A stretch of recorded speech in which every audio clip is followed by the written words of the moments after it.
और आइए शुरुआत करने जा रहा हूं आज की पहली बड़ी खबर से। और पहली बड़ी खबर है बांग्लादेश में क्या हो रहा है। अब इस पर इजराइल जैसे एक्शन की डिमांड हो रही है कि देखिए बांग्लादेश में अभी भी हिंदुओं के घर फूंके जा रहे हैं। यह तस्वीर आप देख रहे हैं, हिंदुओं के घरों में आग लगा दी गई है और यह बांग्लादेश के फिरोजपुर की तस्वीर है।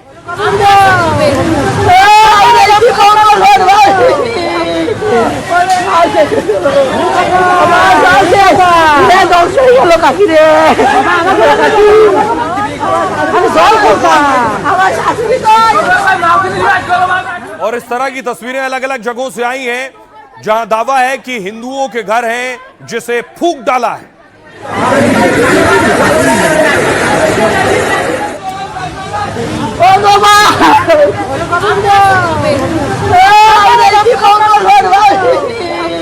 और उसके बाद देखिए बॉर्डर पर प्रदर्शन शुरू हुआ। लोग भारत और बांग्लादेश के बॉर्डर पर पहुंच गए जहां नारेबाजी कर रहे हैं। तस्वीर देख रहे हैं आप उसी की।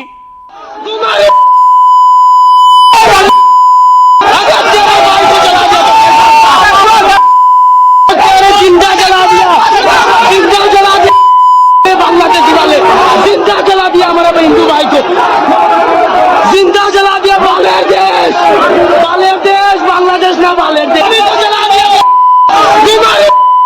ये तस्वीर आप देख रहे हैं, ये जो फेंसिंग है उस तरफ बांग्लादेश इस तरफ भारत और बॉर्डर पर देखिए लोग पहुंचे हैं, हाथ में भगवा झंडा लिए हुए हैं और ये जो शख्स वीडियो बना रहा है ये कह रहा है जिंदा जला दिया हमारे लोगों को। बांग्लादेश बांग्लादेश ना बांग्लादेश जला दिया।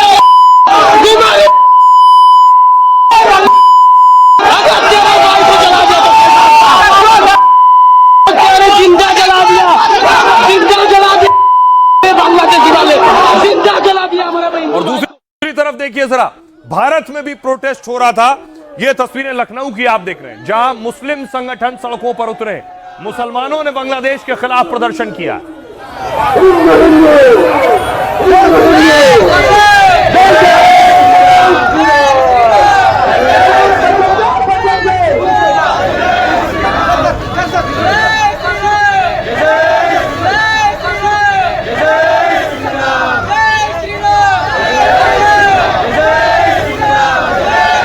बांग्लादेश में जो हो रहा है तो ज्यादती ये दरिंदगी है। ये बांग्लादेश में नहीं बल्कि जहाँ जहाँ भी ऐसा हो कि मगर किसी को जिंदा जलाया जाए फिर उस वक्त अल्लाह अकबर के नारे लगाएं, ये कौन सा इस्लाम है भाई। हमें तो इस इस्लाम से तो बेखबर है। ऐसे इस्लाम से हमें तो वो इस्लाम चाहे कि जहाँ अमन हो। हमने वो इस्लाम सीखा है जिस इस्लाम के लिए इमाम हुसैन अलैहिस्सलाम ने करबला में शहादत पेश की।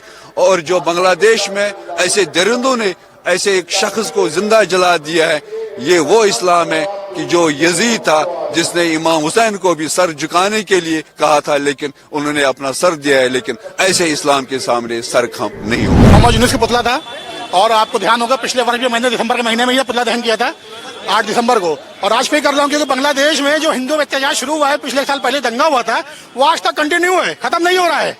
तो उसको खत्म करने के लिए हम लोग आंदोलन कर रहे हैं ताकि बांग्लादेश पे जो जुल्म चल रहा है बांग्लादेश में वो बंद हो, हिंदू अत्याचार बंद हो। बांग्लादेश पे तुरंत सैनिक कार्रवाई होना चाहिए क्योंकि वो बातों से मानने वाला नहीं है। जब तक हिंदुस्तान सैनिक कार्रवाई नहीं करेगा मोहम्मद यूनुस का आंखें नहीं खुलने वाली। ये यूनुस का पुतला है जिसको नोबेल प्राइज दिया गया है।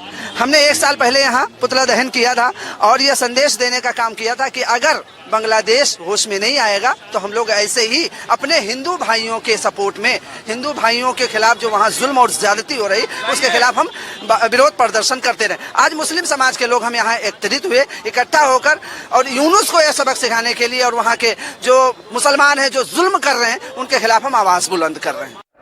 और देखिए प्रदर्शन लंदन में भी हो रहा है। लंदन में बांग्लादेश के खिलाफ प्रदर्शन था, वहां खालिस्तानी भी कूद गए जो भारत विरोधी प्रदर्शन करने लगे और दोनों आमने सामने आ गए।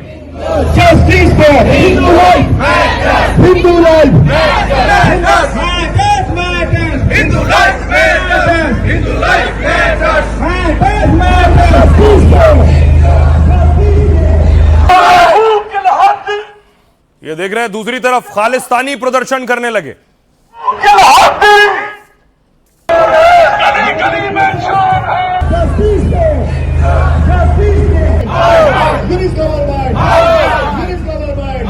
Justice Justice for Hindu life.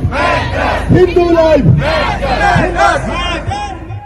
अब दूसरी तरफ देखिए भारत में क्या मांग हो रही है, जो माहौल है। इस बीच शुभेंदु अधिकारी ने मांग की कि गाजा जैसी कार्रवाई होनी चाहिए और इस पर बवाल मच गया।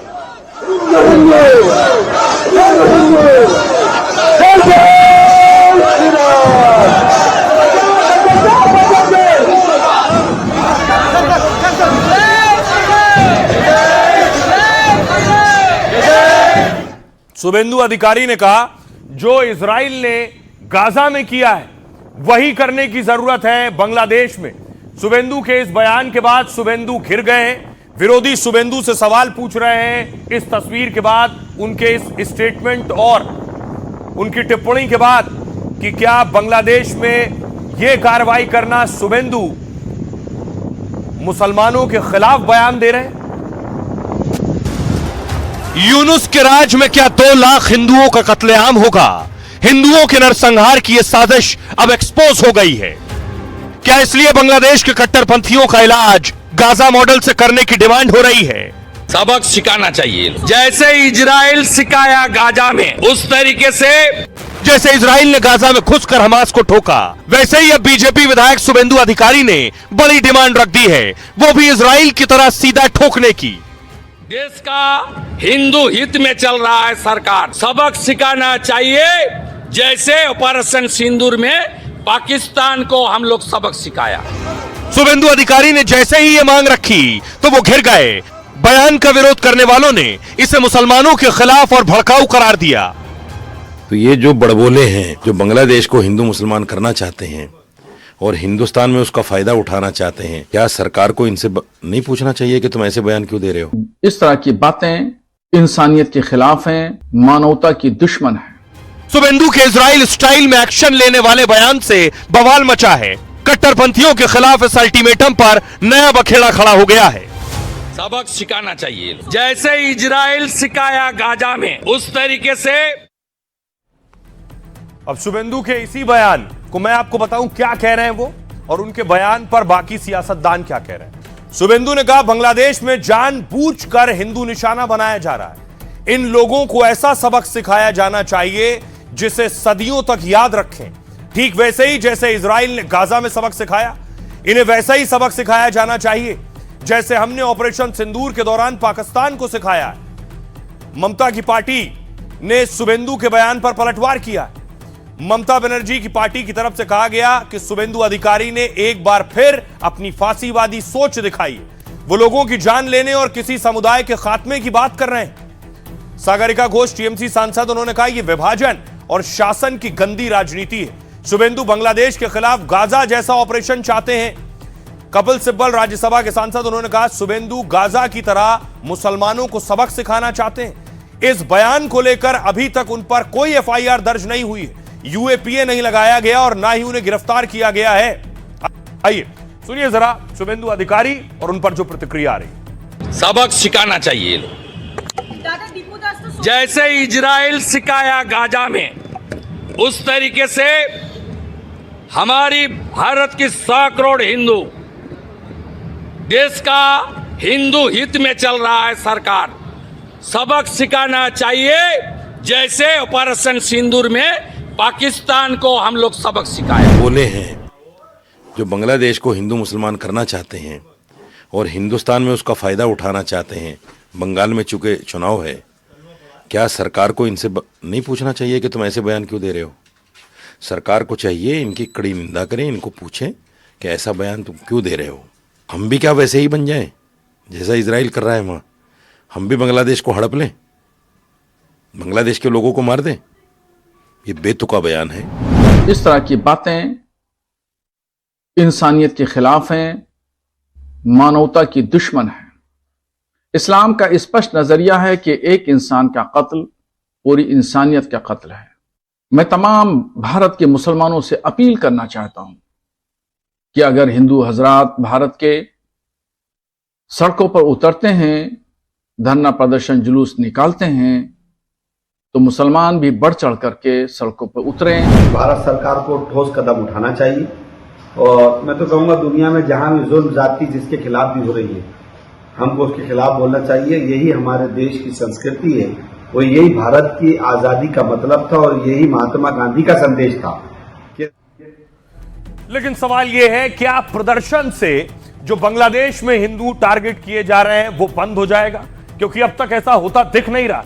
तस्वीर देखिए, जो तस्वीर मैंने आपको दिखाई, चटगांव में, बांग्लादेश के चटगांव में हिंदुओं को टारगेट किया गया, उनके घरों को आग लगा दी गई, घर फूंक दिए गए। और ये पहला वाकया नहीं है, पहली घटना नहीं है।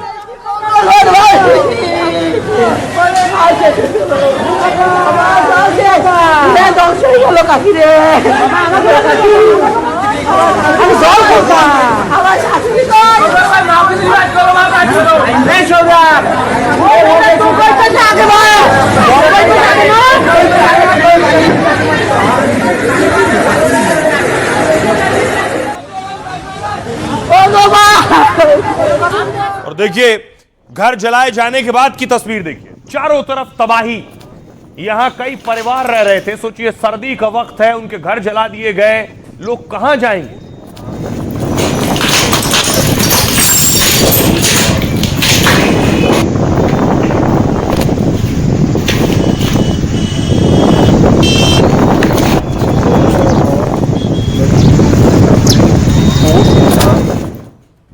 तो कट्टरपंथ का एक ये चेहरा है जो यूनुस के आने के बाद दिखाई दे रहा है बांग्लादेश में।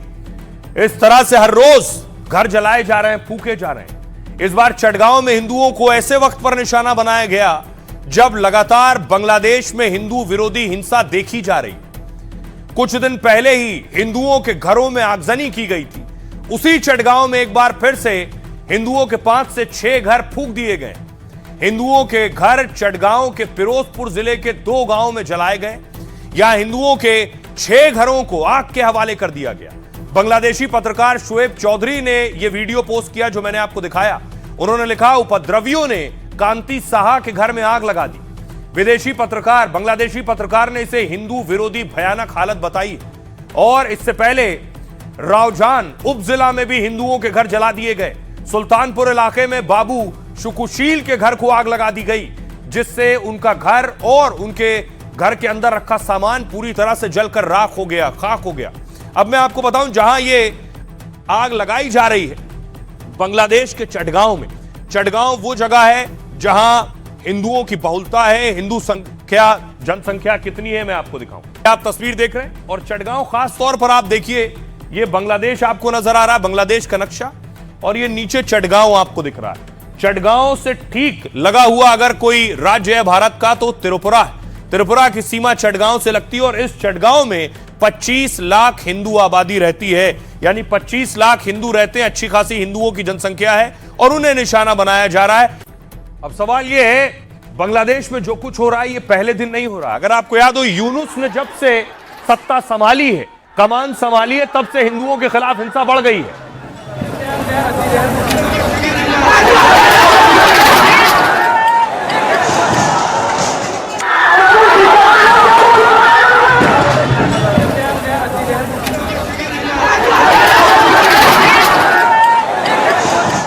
ये वो तस्वीरें थी यूनुस जब सत्ता में आए और हिंदू टारगेट पर थे। आज भी हिंदू टारगेट पर है। अब तो वो पोस्टर सामने आ गए जो हिंदुओं के खिलाफ हैं और इन पोस्टरों में लिखा हुआ है कि बांग्लादेश में 2 लाख हिंदू टारगेट पर हैं। और जानबूझकर क्यों? क्योंकि चुनाव नजदीक है। हिंदू हसीना का वोटर था और अब हिंदुओं को जानबूझकर चुनाव से पहले टारगेट किया जा रहा है। हिंदू इस बार निशाने पर हैं।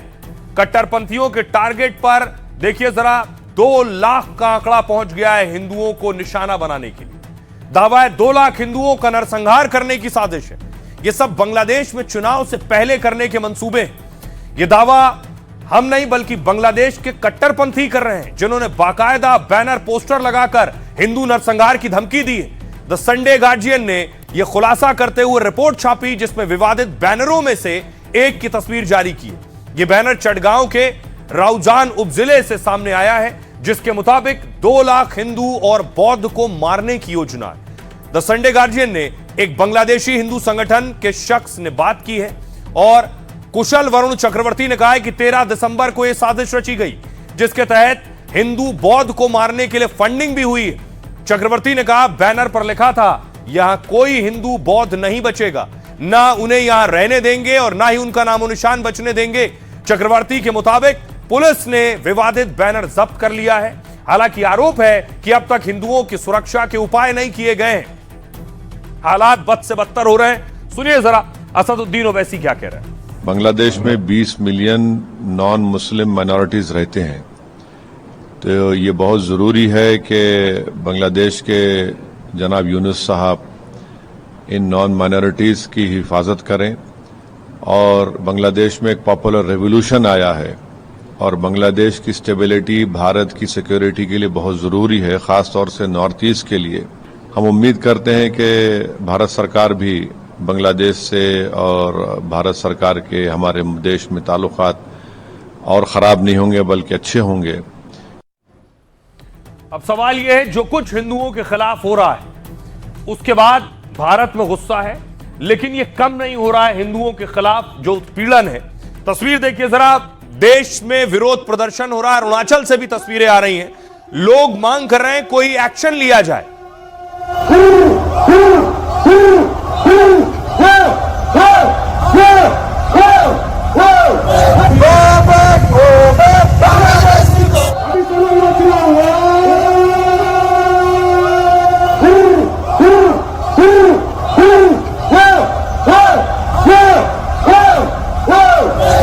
दूसरी तरफ राजस्थान के कोटा की तस्वीर मैं आपको दिखाऊं। कोटा में भी लोग सड़कों पर उतरे और प्रदर्शन कर रहे हैं। चारों तरफ देश के हर शहर, हर जिले से ये तस्वीरें सामने आ रही हैं। लोग अब मांग कर रहे हैं कि कार्रवाई की जाए कोई।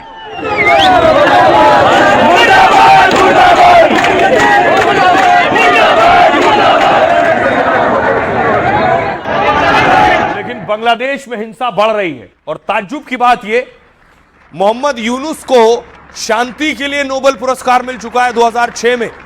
जिस शख्स के सत्ता में आते ही उस मुल्क में अशांति छाई है, न सिर्फ अशांति, दंगा फसाद, अल्पसंख्यक मारे जा रहे हैं, उस इंसान को शांति का पुरस्कार मिल चुका है और वो अभी मुंह सिल कर बैठा है, टेप लगाकर बैठा है। दो आंकड़े आपके सामने। 2023 में हसीना के राज में 302 मामले सामने आए थे, लेकिन अगस्त 2024 के बाद यूनुस के आते ही 2900 मामले सामने आए अल्पसंख्यकों के खिलाफ, हिंदुओं के खिलाफ। यूनुस के आने के बाद बांग्लादेश में हिंदू विरोध बढ़ा है। यह रिपोर्ट्स और भारत सरकार के आंकड़ों से भी साबित होता है। आपको बताऊं, विदेश मंत्रालय के प्रवक्ता रणधीर जायसवाल ने कहा था कि 2024 में यूनुस के आने के बाद हिंदुओं से हिंसा बढ़ गई। बांग्लादेश में हिंदुओं से हिंसा के 2900 से ज्यादा मामले आए। आंकड़ों के मुताबिक एक साल में 20 से ज्यादा हिंदू मारे गए। अगस्त 2024 के बाद 152 से ज्यादा मंदिरों पर हमले हुए, जबकि यूनुस से पहले 2022 में 47 और 2023 में 302 मामले आए थे सामने। अगस्त तक 2024 अगस्त तक बांग्लादेश में 2200 मामले थे हिंदुओं से हिंसा की। लेकिन देखिए, बांग्लादेश के प्रेस विंग ने भी हिंदुओं से हिंसा का लेखा जोखा दिया, जिसके मुताबिक जनवरी से नवंबर 2024 में 138 हिंसक घटनाएं हुई, जिनमें हिंदुओं के 368 घरों पर हमला और 82 हिंदू घायल शामिल थे। इसमें 30 से ज्यादा जिलों में हिंदुओं के खिलाफ हिंसा और तनाव देखा गया। इसमें बल प्रयोग, पथराव, तोड़फोड़, गिरफ्तारी जैसे मामले थे। बांग्लादेश के मानवाधिकार कांग्रेस नाम के संगठन ने एक रिपोर्ट में कहा है 2025 के 6 महीनों में ईश निंदा के 71 मामलों में हिंदुओं को फंसाया गया है। इस अत्याचार की अमेरिकी विदेश मंत्रालय और सांसद ने भी निंदा की है। अब आपको सुनवाने जा रहा हूं। ग्राउंड जीरो पर एनडीटीवी की टीम है, हिंदुओं से बात कर रही है। वो डरे, सहमे, खौफ में। इसी तरह के हिंदू तक पहुंचे हमारे सहयोगी अंकित त्यागी। सुनिए जरा, हिंदू अपना डर बता रहे हैं। वो बता रहे हैं वो हिंदू बांग्लादेश में रहते हैं, उन्हें बांग्लादेशी कट्टरपंथी रॉ का एजेंट समझते हैं और उन्हें चुन चुन कर मारते हैं। सुनिए। इतना डर का माहौल है लोगों के बीच में, क्योंकि कोई भी बात करने को तैयार नहीं है, कोई इस पे बोलने को तैयार नहीं है। लगता है कि बात करेंगे तो वो हमला कर देंगे आपके ऊपर। एक बिल्कुल सच है, हम लोग आपके साथ बात कर रहे हैं। हमारा फेस हुआ तो वो ये वीडियो पूरा बांग्लादेश पे फैल जाएगी। उसके बाद वो लोग हमको आइडेंटिफाई करेंगे और कहाँ से बात हुआ, कौन लोग है, क्या है, उसका घर किधर है, वो लोग हमको किसी भी तरह से ढूंढ लेगी। और ढूंढ लेकर हम लोगों को अटैक करेंगे, हम लोगों को घर जला देंगे, हम लोगों को बिजनेस को जला देंगे और किसी भी तरह से हम लोगों को नुकसान फैला देंगे। इसके लिए कोई भी लोग बात नहीं कर रहे हैं, क्योंकि उसका फैमिली है, उसका बच्चा है, कोई भी इस मुसीबत में नहीं पड़ना चाहते हैं। उस लोगों को कहना है हम इंडिया का रॉ है, इंडिया का एजेंट है और हम लोग पार्टिकुलरली कोई भी किसी से मतलब नहीं है, हम जस्ट हिंदू है, बांग्लादेशी है हम। और उस लोग कहती है बहुत सारे प्रोपेगेंडा फैला रहे हैं इंडिया के बाद, हम इंडियन हैं, हम हिंदू है तो हम इंडियन है। वो बोलते हैं इंडिया का दलाल है हिंदू, ऐसा करके बोलते हैं। ये भी रीजन है, हम हिंदू है तो इंडिया का दलाल है। हम लोगों को एक बार तुम हो मालाउन, तुम्हारा देश यहाँ नहीं है, तुम्हारा देश है इंडिया, तुम इंडिया चले जाओ, ये करके हम लोगों को बहुत परेशान कर रहा है। क्या हिंदुओं पर जो हमले हो रहे हैं और उन्हें टारगेट किया जा रहा है उसका कनेक्शन उस्मान हादी से है? यूनुस से सवाल पूछा जा रहा है उस्मान हादी को किसने मारा, उसको मारने वाले कहां हैं? उसके हत्यारों में शामिल शख्स है फैसल करीम। ये आप उस्मान हादी को देख रहे हैं और हादी के पीछे ही फैसल करीम खड़ा है। ये फैसल करीम कहां है किसी को नहीं पता। अब फैसल करीम को ढूंढने और खोजने के लिए हादी के समर्थक रोज यूनुस की नाक में दम कर रहे हैं। ये उसकी एक तस्वीर है। आज भी प्रोटेस्ट हो रहा है और अल्टीमेटम दिया गया है, वक्त कम है, पूरे बांग्लादेश को लॉक कर देंगे अगर हादी के हत्यारों को नहीं ढूंढा।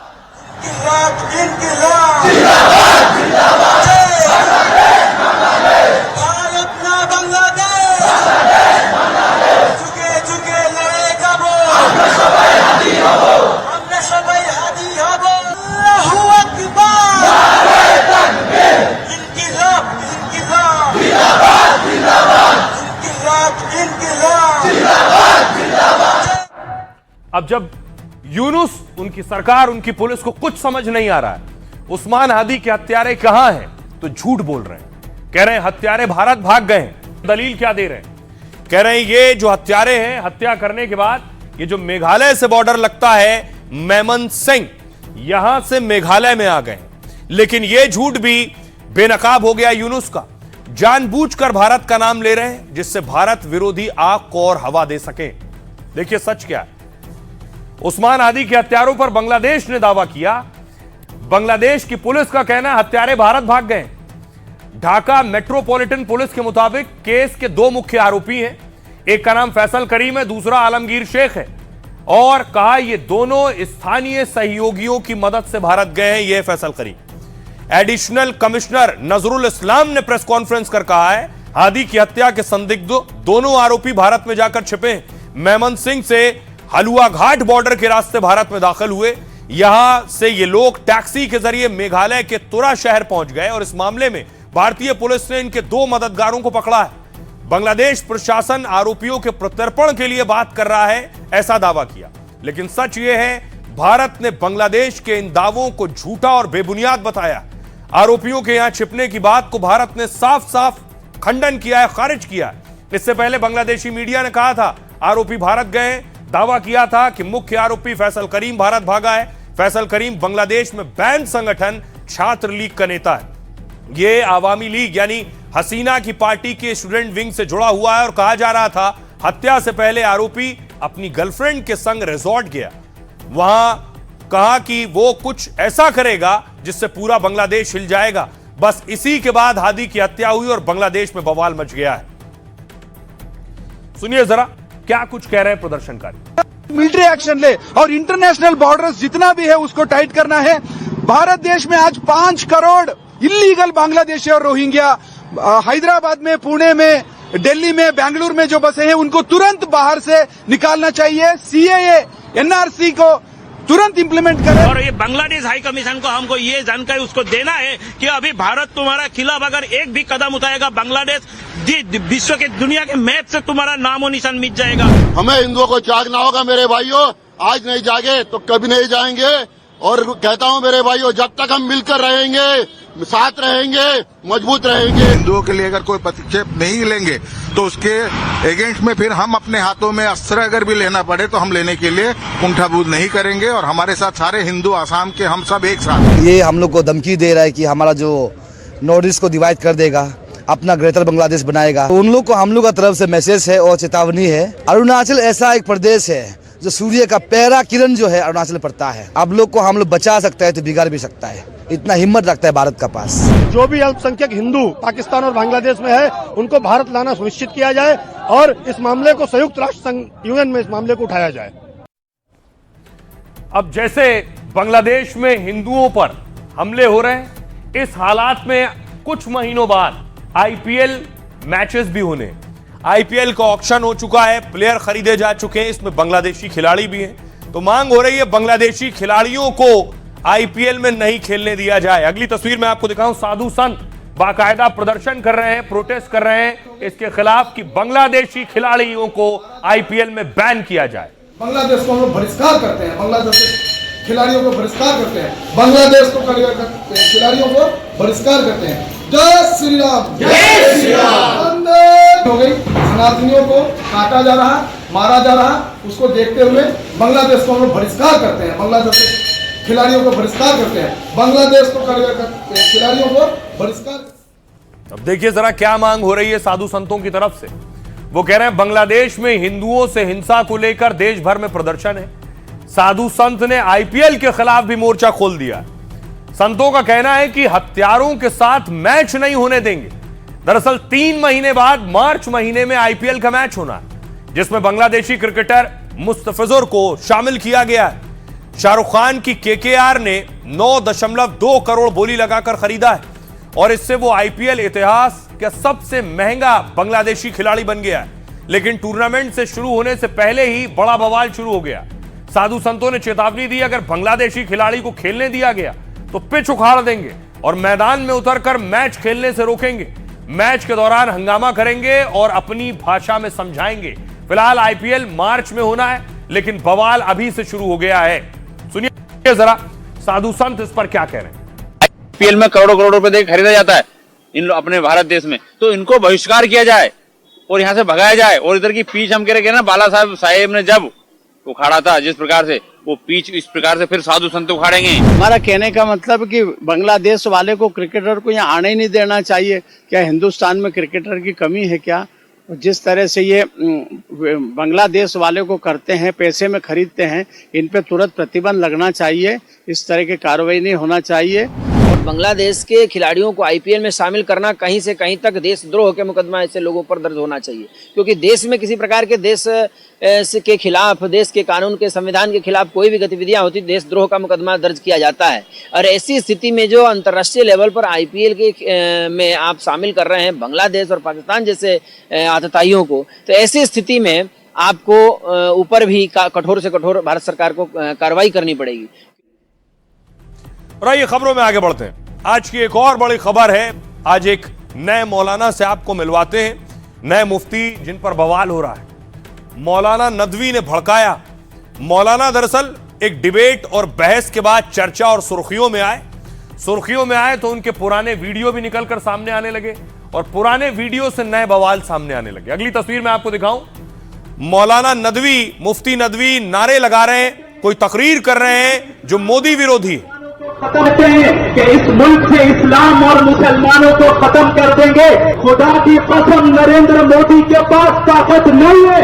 आज तक किसी औरत के कोख ने ऐसा मर्द जना नहीं है तो इस मुल्क से इस्लाम और मुसलमानों को खत्म कर दे। बताओ, क्या तुम अल्लाह के सिवा हुकूमत से डरते हो? क्या तुम गैरुल्लाह से डरते हो? क्या तुम मानते हो कि अल्लाह ही हमारा रब है?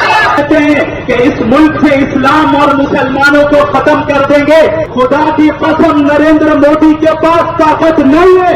आज तक किसी औरत के कोख ने ऐसा मर्द जना नहीं है तो इस मुल्क से इस्लाम और मुसलमानों को खत्म कर दे। बताओ, क्या तुम अल्लाह के सिवा हुकूमत से डरते हो? क्या तुम गैरुल्लाह से डरते हो? क्या तुम मानते हो कि अल्लाह ही हमारा रब है? ये उनके पुराने बयान हैं जो अब सामने आ रहे हैं। अब एक और बयान जिसमें वो संविधान, देश को नीचे और धर्म को ऊपर बता रहे हैं। सभा के, खुदा की कसम, लोकसभा और राज्यसभा के पास ताकत नहीं है। ताकत अगर है तो सिर्फ एक अल्लाह के पास है। अपना अकीदा दुरुस्त करो। अल्लाह जो चाहेगा वो होगा, जैसा चाहेगा वैसा होगा। कोई उसकी शरीयत में मुदाखलत नहीं कर सकता। खुदा की कसम लोकसभा। अब आपको बताऊं कि मौलाना क्या कह रहे हैं, जिस पर बवाल हो गया। और ये नए मुफ्ती हैं कौन जो नए नए लॉन्च हुए? मुफ्ती शमाइल नदवी के बयान पर बवाल है। जो लोग देश को धर्म से बड़ा बताते हैं उनका नजरिया गलत है। इस देश में लोगों ने गलत नजरिए से ही काम किया है, ये मुफ्ती कह रहे हैं। मजहब कहता है कि मजहब देश से ज्यादा जरूरी और बड़ा है। धर्मनिरपेक्ष सरकार को हम दीन से बड़ा मान लेते हैं। अगर सरकार शरीयत के खिलाफ फैसला देती है तो क्या हमें इसे मानना चाहिए? लोग इसके जवाब में नहीं कहते। नदवी के समर्थक उन्हें इस्लाम का नया चेहरा बता रहे हैं, लेकिन सोशल मीडिया पर उनके बयानों पर लोग उन्हें घेर रहे हैं। कुछ लोग नदवी को अगवा जाकिर नाइक बता रहे हैं। मुफ्ती शमाइल नदवी एक इस्लामिक स्कॉलर हैं, सोशल मीडिया पर इस्लामी शिक्षा का प्रचार करते हैं। उनका पूरा नाम इस्माइल शमाइल अहमद अब्दुल्ला है। पश्चिम बंगाल के कोलकाता में उनका जन्म हुआ था। नदवी की शुरुआती शिक्षा पश्चिम बंगाल में ही हुई है। उनका जन्म एक इस्लामिक धार्मिक परिवार में हुआ, जिसके चलते उनका झुकाव धर्म और दर्शन की ओर है। पिता के मार्गदर्शन में शुरुआती इस्लामिक शिक्षा प्राप्त की है। लखनऊ के दारुल उलूम नदवतुल उलेमा में 6 साल पढ़ाई की है। मलेशिया से इस्लामिक शिक्षा पर पीएचडी कर रहे हैं इस वक्त, और पहले भी वो कई बार विवादों में रह चुके हैं। एक वीडियो में सिर्फ इस्लाम को सच्चा बताते हुए नजर आ रहे हैं। और अब एक और तस्वीर आई है, उपद्रवियों ने देखिए क्या किया है। ये बरेली की, बरेली में संगठन घुस गया रेस्टोरेंट में और वहां जो लोग जन्मदिन मनाने आए थे उनके साथ मारपीट करने लगे।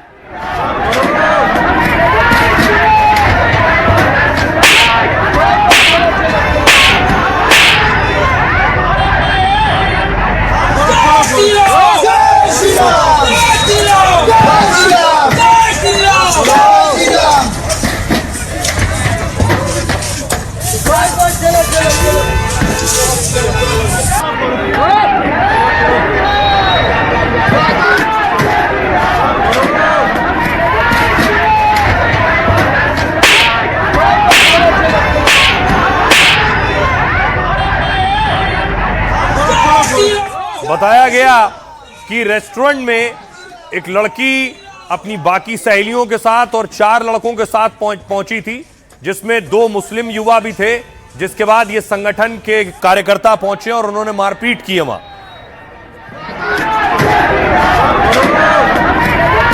और उसके बाद देखिए मारपीट के बाद की तस्वीर। जो युवा वहां मौजूद थे डरे सहमे सोफे के बीच बैठे हुए हैं।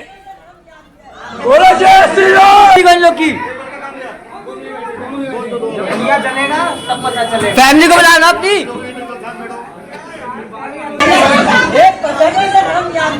बोलो जय श्री राम। चलेगा तब पता चलेगा। फैमिली को बुलाना। और उसके बाद देखिए, उसके बाद जो लड़की थी जिसका जन्मदिन था, जो बर्थडे सेलिब्रेट कर रही थी, यूपी पुलिस पहुंची है। पुलिस ने उसे अपनी गाड़ी में बिठाया है। सब लोग शांत हो, ऐसे ही देखते रहो सब लोग। ये हिंदू लड़कियां मोमडन लड़कों को लेकर के बैठ के रेस्टोरेंट में बर्थडे मना रही हैं।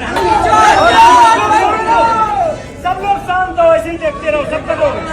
ये हिंदू लड़कियां मोमडन लड़कों को लेकर के बैठ के रेस्टोरेंट में बर्थडे मना रही हैं। सब लोग। लेकिन उससे पहले देखिए, जब ये रेस्टोरेंट जा रहे थे, बाइक से जा रहे थे, वीडियो बनाते हुए, वहां हमला करने से पहले का वीडियो है।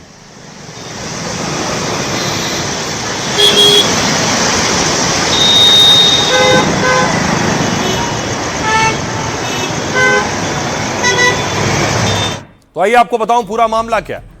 बरेली में एक नर्सिंग की छात्रा ने बर्थडे पार्टी दी थी। इसमें 6 लड़कियां और 4 लड़के मौजूद थे, जिसमें 2 लड़के मुस्लिम समुदाय से थे। बजरंग दल कार्यकर्ताओं को इसकी जानकारी मिली।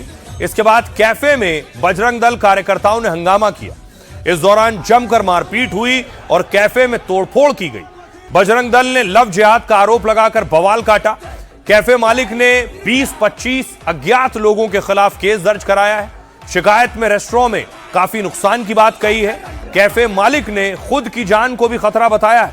सीएम योगी आदित्यनाथ से मदद की गुहार लगाई है। पुलिस की शुरुआती जांच में लव जिहाद की बात गलत साबित हुई है। छात्रा ने भी बताया कि यह सिर्फ एक बर्थडे पार्टी थी, कैफे के 2 कर्मचारियों और 2 लड़कों के खिलाफ भी केस दर्ज हुआ है। आइए अब आपको सुनवाता हूं, सुनिए जरा पीड़िता क्या कह रही है और पुलिस क्या कह रही है। दोस्तों के साथ बर्थडे करने गई थी, 12-13 लोग थे, उसमें हम लोग पार्टी कर रहे थे। हमारे बीच पार्टी में नारेबाजी करके लोग आए थे सीधे डायरेक्टली मारने लगे थे और बहुत ज़्यादा हमला किया था और बहुत खून वगैरह निकल रहा था। मुझसे बदतमीजी की थी, मेरा फ़ोन वगैरह छीन रहे थे। वहाँ पे मुस्लिम भी थे, हिंदू भी थे, सबसे ज़्यादा यहाँ पे हिंदू लोग थे, सिर्फ 2 ही मुस्लिम थे वहाँ पे और कोई नहीं था। 27 दिसंबर 2025 को थाना प्रेम नगर स्थित एक रेस्टोरेंट में मारपीट की सूचना प्राप्त हुई। इस सूचना पर तत्काल पुलिस की टीम मौके पर पहुंची तथा वहां शांति व्यवस्था बनाई गई। इसी प्रकरण में आज थाना प्रेम नगर पे एक तहरीर उपलब्ध कराई गई। 2 नामजद तथा अन्य अज्ञात लोगों के विरुद्ध पंजीकृत कराई गई है तथा इस संबंध में थाना स्तर पर आवश्यक वैधानिक कार्रवाई प्रचलित है। आइए अब आपको बताऊं, बरेली में हिंसा हुई, इससे पहले भी बरेली से तस्वीरें सामने आई थी। चर्च के बाहर संगठन के लोग पहुंचकर हनुमान चालीसा पढ़ रहे थे।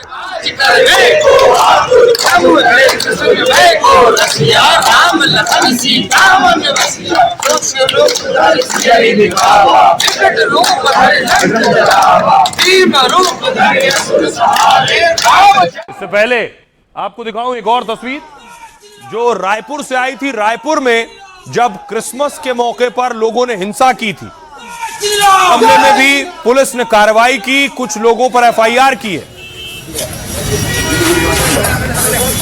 तो जिन लोगों पर एफआईआर की गई उसके बाद लोगों ने थाने का घेराव किया है, थाने के पर नारेबाजी की मुकदमे के खिलाफ।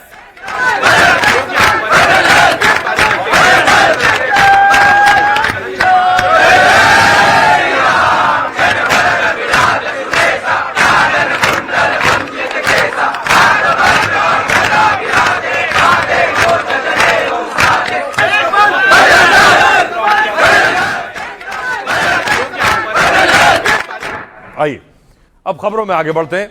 आज की एक और बड़ी खबर है, नया साल और ट्रैफिक का पहाड़। नए साल से पहले देखिए जरा, यह तस्वीर आ रही है बर्फबारी की गुलमर्ग से। जम्मू कश्मीर की तस्वीर आप देख रहे हैं, बर्फबारी हो रही है और सैलानियों की बाढ़ आ गई है।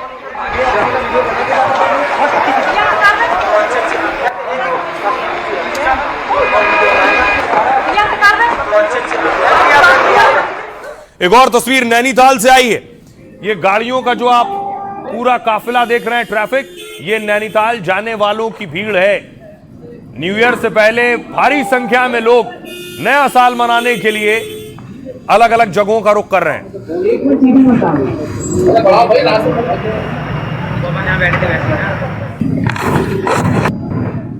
न सिर्फ ये बल्कि कुछ और शहरों की तरफ लोग जा रहे हैं। वो तस्वीरें आपको दिखाऊं जिसमें ऊटी भी शामिल है।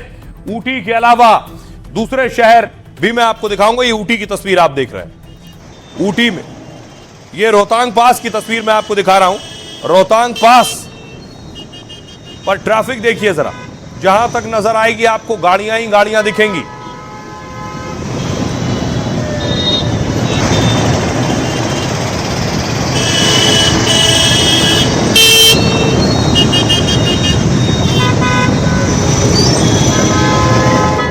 अब मैं आपको ऊटी की तस्वीर दिखाता हूं। ये आप देख रहे हैं, ये ऊटी की तस्वीर है।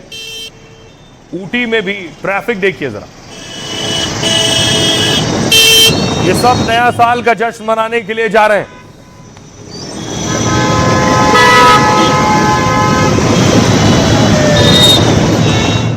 अब जैसलमेर लिए चलता हूं आपको, वहां भी देखिए जरा, वहां भी ट्रैफिक का हाल क्या है। तो जितने भी टूरिस्ट डेस्टिनेशन है, वो गंतव्य जहां सैलानी पहुंचते हैं, वहां अच्छी खासी भीड़ है।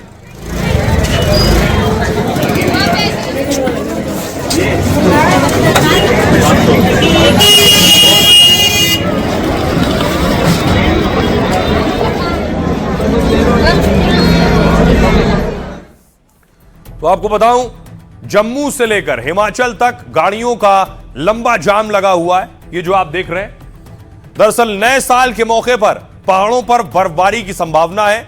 कश्मीर में 31 दिसंबर और 1 जनवरी को भारी बर्फबारी का अलर्ट है। साथ ही शिमला और मनाली में भी बर्फबारी होने के आसार हैं। ऐसे में लाखों लोग नए साल पर पहाड़ों का रुख कर रहे हैं, लेकिन सड़कों पर इसका असर अभी से दिखने लगा है। एक हफ्ते में शिमला के अंदर रिकॉर्ड नंबर में सैलानी पहुंचे। शहर में 7 दिनों में 54,000 से ज्यादा पर्यटक वाहनों की एंट्री हुई है। दावा है कि इन गाड़ियों से 2.5 लाख से ज्यादा पर्यटक पहुंचे, जो शिमला, नारकंडा और कुफरी जैसे पर्यटन स्थलों में पर पहुंचे हैं। मनाली में भी 10,000 बसें और छोटी गाड़ियों की एंट्री हुई है। कहा यह जा रहा है कि इस वक्त मनाली में 1 लाख से ज्यादा टूरिस्ट हैं और आने वाले दिनों में इसमें तेजी से इजाफा होने वाला है, क्योंकि कई जगहों पर अब लोगों को होटल भी नहीं मिल रहे हैं। नैनीताल में अब होटल बुकिंग के बिना एंट्री नहीं मिल रही है। मध्य प्रदेश के पंचमढ़ी में जिन कमरों की कीमत 3,000 थी, इस नए साल पर उनकी कीमत 5 गुना बढ़कर 15,000 तक पहुंच गई है। गांव में भी, गोवा में भी होटलों की कीमत में कई गुना इजाफा हुआ है। दावा है कि गोवा में 5 लाख से ज्यादा लोग नए साल पर पहुंचेंगे। आइए अब आपको सुनवाता हूं, सुनिए जरा।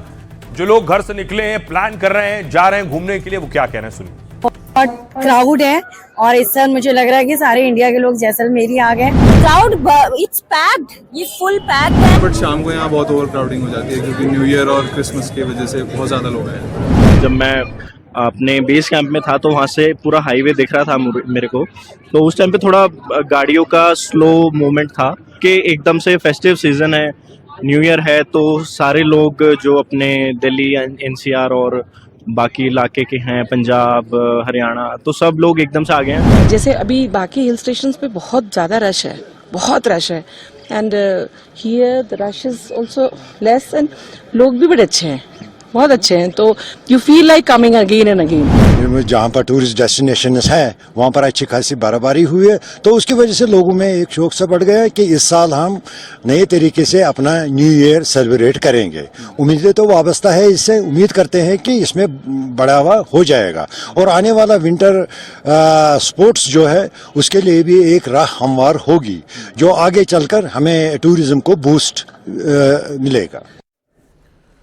तो देखिए, सिर्फ टूरिस्ट डेस्टिनेशन नहीं, इसके अलावा रिलीजियस टूरिस्ट डेस्टिनेशन यानी धार्मिक पर्यटन स्थलों पर भी उतनी ही भीड़ है।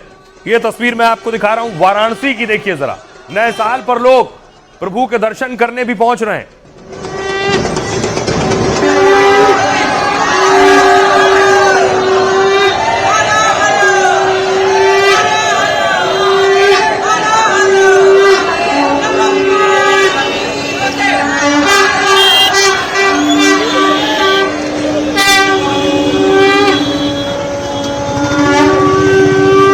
पर आप भीड़ देख रहे हैं और ये भीड़ दूसरे धार्मिक स्थलों पर भी इसी तरह से है। आपको अयोध्या लिए चलता हूं। अयोध्या की तस्वीर आप देख रहे हैं। अयोध्या में भी श्रद्धालुओं और भक्तों का तांता लगा है। रोज हजारों लोग पहुंच रहे हैं।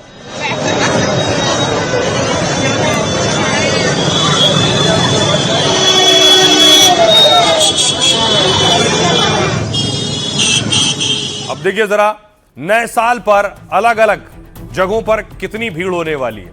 नए साल के मौके पर धार्मिक पर्यटन में इजाफा हुआ है। दावा यह है कि देश के 4 प्रमुख धर्म स्थलों में 10 लाख भक्त पहुंचेंगे। राम मंदिर में हर दिन 1 लाख से ज्यादा श्रद्धालु पहुंच रहे हैं। 31 दिसंबर 1 जनवरी को 2 लाख से ज्यादा लोगों के पहुंचने का अनुमान है। शहर में 150 बड़े होटल हैं, जिनमें 3 जनवरी तक बुकिंग फुल है। इसके अलावा 80% धर्मशालाओं में भी जगह नहीं बची है। यह अयोध्या का हाल है। वाराणसी के काशी विश्वनाथ मंदिर में भी लाखों लोग पहुंचे। 29 जनवरी तक आरती की टिकट बुकिंग फुल हो चुकी है, बताया जा रहा है। वहीं जम्मू के वैष्णो देवी मंदिर में भी भक्तों की भारी भीड़ है। 1 जनवरी को 1 लाख से ज्यादा लोग दर्शन करने का दावा है। महाराष्ट्र के शिरडी में भी सारे रिकॉर्ड टूटने का अनुमान है। कहा यह जा रहा है कि 6 लाख से ज्यादा भक्त साईं के दर्शन करेंगे इस दिन, और इसी वजह से 31 दिसंबर की रात को साईं मंदिर खुला रहेगा। पिछले साल भी शिरडी में नए साल पर 5 लाख भक्त पहुंचे थे। साथ ही तिरुपति बालाजी में 2 दिनों के अंदर 2 लाख भक्त पहुंचे हैं और 29 से 31 दिसंबर के लिए लगभग 2 लाख दर्शन टोकन बिक गए। मतलब अब नए साल पर किसी को भी दर्शन की इजाजत नहीं होगी। मंदिर के अंदर वही जा सकेगा जिसने एडवांस बुकिंग पहले से की हुई है। आइए आपको सुनवाता हूं, सुनिए जरा लोग क्या कह रहे हैं। कम से कम 20 से हम लोग 25 लोग आए हैं और भगवान का दर्शन करके आशीर्वाद लेंगे कि हमारा नया साल बहुत अच्छा से गुजरे, खुशहाल रहे और बच्चे आगे तरक्की करें। जो इधर की भीड़ है भीड़ को देखते हुए भी पता चलता है कि लोग कितने उत्सुक है प्रभु श्री राम से मिलने के लिए, मतलब उनके आशीर्वाद लेने। इस नगरी को देख के मन इतना गदगद सा हो रहा है कि मन से ऐसी आवाज आ रही है कि काश हमारे सभी सनातनी यहाँ पर एकत्रित हो। नए साल में मैं अपने सभी भाइयों और माता पिता के लिए अच्छी मनोकामनाएं मांगूंगा। नए साल की शुरुआत में मैं यहाँ घूमने आया हूँ और यहाँ मेरा मन एकदम तृप्त हो गया है। तो नया साल है, नए साल के लिए लोग अलग अलग जगहों पर घूमने भी जा रहे हैं। अब आपको लिए चलता हूं, जो बर्फबारी की तस्वीर मैंने भारत की आपको दिखाई, देखिए जरा अमेरिका में हाल क्या है। ये कैलिफोर्निया की तस्वीर आप देख रहे हैं, बर्फ की मोटी चादर जमी है, न सिर्फ जमीन पर बल्कि पेड़ों पर भी आप वो बर्फ की चादर देख रहे हैं।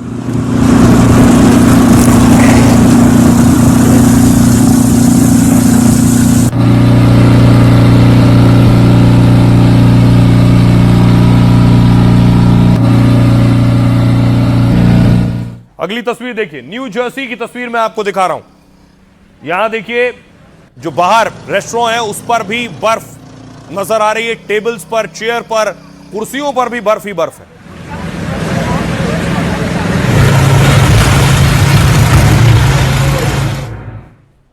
अब देखिए न्यूयॉर्क एयरपोर्ट आपको लिए चलता हूं। न्यूयॉर्क एयरपोर्ट की तस्वीर आप देख रहे हैं, एयरपोर्ट पर रनवे पर भी बर्फ दिख रही है और जो प्लेन है वो टेक ऑफ की पोजीशन में।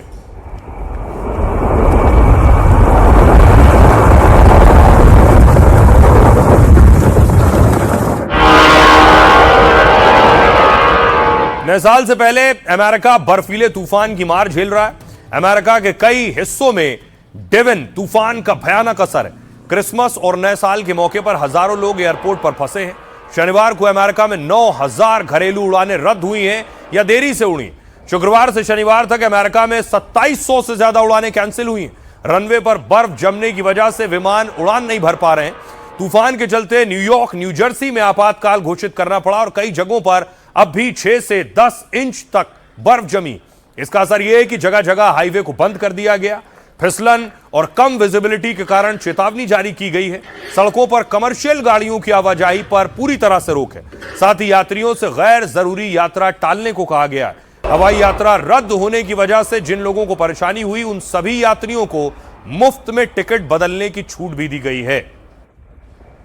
तो इसलिए आप भी नए साल पर कुछ प्लान कर रहे हैं तो ये सारी तस्वीरें देखने के बाद उस हिसाब से ही प्लान करें। खबरों में आगे बढ़ रहे हैं। आज की एक और बड़ी खबर है, नस्लीय हिंसा ने जान ले ली है। सबसे पहले मैं आपको एक नक्शा दिखाने जा रहा हूं। ये भारत का नक्शा है और ये जो सबसे किनारे आप देख रहे हैं ये 7 राज्य हैं। इन्हीं को पूर्वोत्तर के राज्य कहते हैं। वैसे तो हम इस पूरे नक्शे को भारत मानते हैं और इन 7 राज्यों को भी पूरी तरह से भारत का अभिन्न अंग मानते हैं, लेकिन बहुत से लोग हैं जो देश के अलग अलग क्षेत्रों में रहते हैं लेकिन यहां इस तरफ रहने वाले यानी पूर्वोत्तर में रहने वाले लोगों पर टीका टिप्पणी करते हैं और यह सच है। अगली तस्वीर मैं आपको दिखाऊं। यह तस्वीर आप देख रहे हैं एंजल चकमा की। एंजल चकमा त्रिपुरा के रहने वाले थे। ये त्रिपुरा के रहने वाले थे और देहरादून में रह रहे थे और इनके साथ टीका टिप्पणी नहीं की गई, इनकी पीट पीट कर जान ले ली गई। अगली तस्वीर मैं आपको दिखाऊं। यह एंजल चकमा है। 17 दिनों तक इनका इलाज चला और उसके बाद इनकी मौत हो गई। ये त्रिपुरा के रहने वाले थे। इनका जो इनका पर ये कहेंगे कि इनका गुनाह कह लीजिए या जिस वजह से इन्हें पीटा गया यही कि क्या ये सिर्फ त्रिपुरा के थे इसलिए इन्हें की पीट पीट कर हत्या कर दी गई। अगली तस्वीर मैं आपको दिखाऊं। उसके बाद देखिए जरा इनका पार्थिव शरीर इनके घर तक पहुंचा है। परिवार में मातम पसरा हुआ है।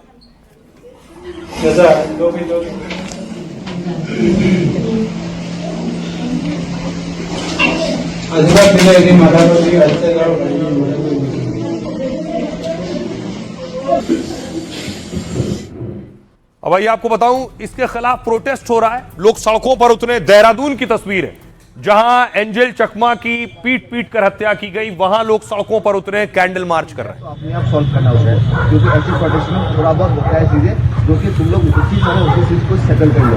तो आगे पीछे देखने ये लॉस्ट और वन ऑफ लोगों का गुस्सा जायज है।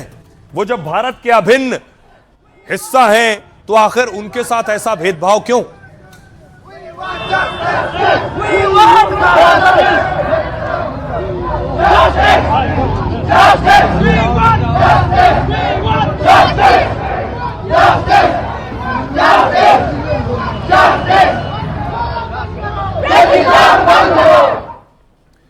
आइए आपको बताता हूं कि हुआ क्या। उत्तराखंड में त्रिपुरा के छात्र की इलाज के दौरान मौत हो गई। 17 दिन से छात्र का आईसीयू में इलाज चल रहा था। 9 दिसंबर को त्रिपुरा के दोनों छात्र खरीदारी कर रहे थे, तभी कुछ लोगों ने चाइनीज चिंकी जैसी अभद्र टिप्पणी की।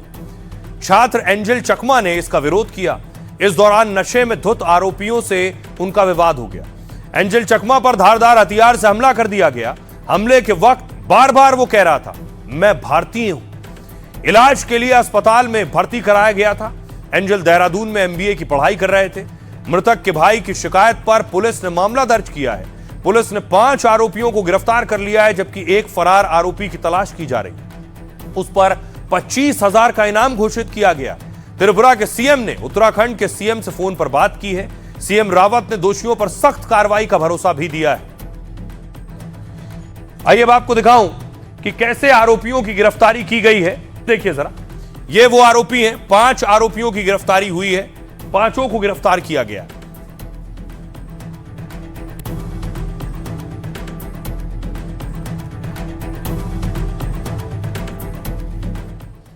मैं था, मेरा भैया था, उनका 2 दोस्त हम लोग के साथ। हम लोग गए थे सामान लेने के लिए। तो हम लोग उधर पे गए, तो हम लोग अपना सामान वामान लेते हम लोग के साथ। उधर पे उन लोग का ग्रुप था उधर पे पूरा। तो उन लोग थोड़ा पी रखा था उन लोगों ने।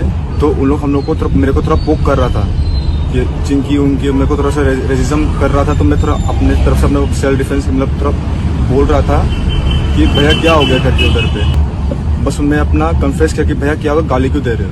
तो उनका वो प्लानिंग था, क्या था वो मेरे को पता नहीं, पर उन्होंने डायरेक्ट मेरे में अटैक कर दिया उन लोग ने।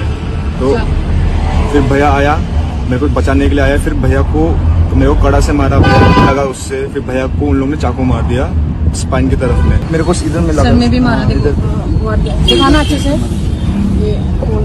सीसीटीवी फुटेज का भी अवलोकन किया गया, आसपास के लोगों से जानकारी किया गया, और तब इसमें 4 या 5 नाम जो है इसमें प्रकाश में आए थे। जो नाम प्रकाश में आए थे उनको जो है अरेस्ट किया गया पुलिस के द्वारा। टोटल जो है इसमें 3 लोगों को अरेस्ट किया गया था, वो जेल भेजे गए। और इसके उपरांत 2 जो है विधि विवादित किशोर थे, उनको माननीय बाल न्यायालय में पेश किया गया, फिर उनको सुधार गृह भेजा गया। तो इस प्रकार टोटल जो है 5 इसमें लोगों की इसमें अरेस्टिंग हुई थी। आइए अब आपको लिए चलता हूं एक और खबर की तरफ।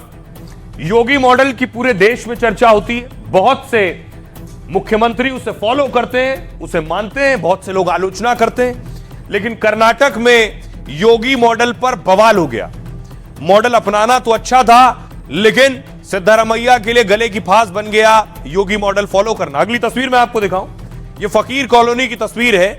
यहां बुलडोजर चले। बताया गया कि 200-400 परिवार इस बुलडोजर एक्शन के शिकार हुए।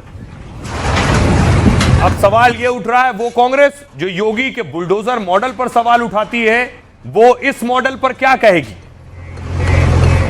बुलडोजर एक्शन के बाद की तस्वीरें देखिए, ये वो तस्वीर है। अब कांग्रेस योगी आदित्यनाथ के बुलडोजर पर सवाल नहीं उठा सकती है, अब बीजेपी ये सवाल कर रही है।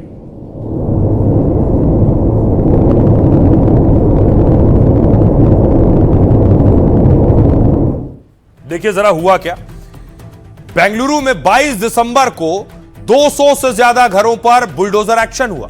फकीर कॉलोनी में बुलडोजर चलने से लगभग 400 परिवार बेघर हो गए। कर्नाटक सरकार ने कहा कि सारे घर सरकारी जमीन पर बने थे और सभी को पहले ही खाली करने का नोटिस दिया था, लेकिन स्थानीय लोगों का दावा है कि उन्हें कोई नोटिस नहीं मिला। केरल के मुख्यमंत्री पिनराई विजयन ने इस कार्रवाई का विरोध किया है और कहा कि यह कांग्रेस की अल्पसंख्यक विरोधी राजनीति है, क्योंकि फकीर कॉलोनी में रहने वाले ज्यादातर लोग मुसलमान हैं। विपक्षी दलों के अलावा कांग्रेस में भी इस मुद्दे पर तकरार है। केसी वेणुगोपाल ने इस एक्शन को संवेदनहीन बताया है और यह भरोसा दिया है कि प्रभावित लोगों की पूरी मदद की जाएगी। दरअसल फकीर कॉलोनी में लोग 1 हफ्ते से प्रदर्शन कर रहे हैं। ऐसे में कर्नाटक सरकार भी अब बचाव के पक्ष में आ गई है। सभी लोगों को नई जगह शिफ्ट किए जाने का आश्वासन दिया गया है। आइए आपको सुनवाता हूं, सुनिए जरा लोग क्या कह रहे हैं। 8 दिन से ये हुआ है, कोई रिस्पॉन्स ही नहीं है। खाना दे रहे उनको, बच्चों को कपड़े नहीं है, कोई आके नहीं पूछ रहे वो कैसा स्टे कर रहे हैं। ये ठंड देखो कितनी है इसमें, कैसा कोल्ड है, उसको कैसा छोटे छोटे बच्चे संभाल रहे हैं। हमको नहीं मालूम था। तो आपको क्या एडवांस में बताया गया था कि इस तरीके से बुलडोजर को चलाया जाए? नहीं बता के थे, नहीं बता के थे हमारे कैसा होता बोल के नहीं बता के थे। हुआ था। तो इस बुलडोजर एक्शन के बाद कांग्रेस के वो नेता जो योगी के बुलडोजर पर सवाल करते हैं, उनके लिए जवाब देना मुश्किल होगा। बहरहाल, आइए बारी है लाइफ का फंडा की। यदि आप गरीब पैदा हुए हैं तो यह आपकी गलती नहीं है, लेकिन अगर आप गरीब मरते हैं तो यह आपकी गलती है। अपनी किस्मत खुद लिखने वाली इन्हीं लाइनों को धीरू भाई अंबानी ने अपने जीवन का मूल मंत्र बना लिया था, क्योंकि गुजरात के एक छोटे से गांव में वो आभाओं में पैदा हुए, वहीं पले बढ़े। परिवार की माली हालत बहुत खराब थी, तो 10वीं के बाद स्कूल भी छोड़ना पड़ा। मगर धीरू भाई के सपने और इरादे साफ थे कि उन्हें जीवन में करना क्या है। पढ़ाई छोड़कर उन्होंने पेट्रोल पंप पर पहली नौकरी की, लेकिन वो हमेशा से ही नौकरी नहीं बल्कि बिजनेस करना चाहते थे। बल्कि एक छोटे से कमरे से महज 500 रुपए में अपने बिजनेस की शुरुआत की। इसके बाद उन्होंने कभी पीछे मुड़कर नहीं देखा और लगातार सफलता की सीढ़ियां चढ़ते गए, क्योंकि जब उन्होंने अपने करियर की शुरुआत की थी तो उनके पास खोने के लिए कुछ भी नहीं था, लेकिन पाने के लिए पूरा जहान था। यानी कर लो दुनिया मुट्ठी में, यही उनकी कंपनी की टैगलाइन बनी। शुरुआत में धीरूभाई अंबानी कहते थे, बड़ा सोचो और जल्दी सोचो। कहते हैं जब उनकी सैलरी कम थी फिर भी वो 5 सितारा होटल में जाते थे चाय पीने के लिए। इसके पीछे उनका कहना यह था कि वहां बड़े बड़े लोग आते हैं, वो बिजनेस की बातें करते हैं, और उनकी बिजनेस की बातें मैं सुनने के लिए जाता हूं ताकि बिजनेस की बारीकियां समझ सकूं। उनका यह विजन बताता है कि वो सपने को पूरा करने के लिए कितने आगे की सोचते थे। इसी नजरिए से उन्होंने खुद पर विश्वास किया और रिस्क लेकर 500 रुपए से हजारों करोड़ का साम्राज्य खड़ा कर दिया। आपदा को अवसर में बदलने वाले लेजेंडरी बिजनेसमैन धीरूभाई अंबानी ने लाइफ का बड़ा फंडा दिया। जिंदगी के किसी भी मोर्चे पर कभी खतरे उठाने से ना घबराएं, क्योंकि सफलता के रास्ते समतल नहीं, ऊबड़ खाबड़ होते हैं। तो जहां से जो अच्छा हासिल हो उसे अपनाएं, अपनी जिंदगी में उतारें। अपना और अपनों का बहुत बहुत ख्याल रखिए। रुकना एक छोटे से ब्रेक के लिए।